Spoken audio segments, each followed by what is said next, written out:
It's time for final thoughts. Damn, sooner or later, probably later, the Democrats and Hillary apologists are going to run out of people, corporations, nations, world leaders, and social media platforms to blame for their brutal election loss. We are still over a month from Inauguration Day, and we've already heard every excuse in the book, from slamming the Electoral College to blaming Facebook influence, and now it's the Russians. Okay, let's be clear.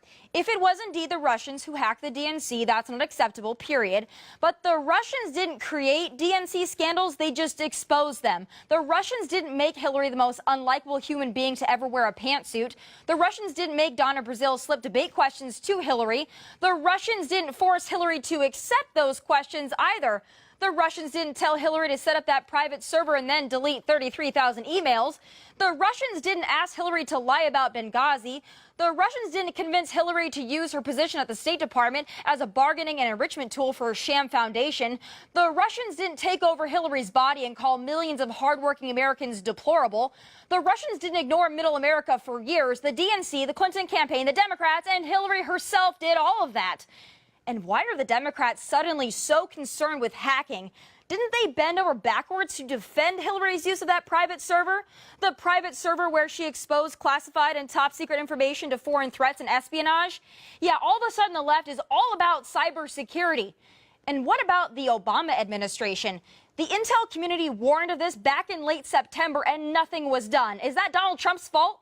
No. Someone asked Barry about it. And if I remember correctly, he mocked Mitt Romney for suggesting a Russian threat back in 2012. Folks, none of this has anything to do with hacking or cybersecurity. It's just another way for the Democrats, the snowflakes, and the crybabies to complain about an election they lost for themselves.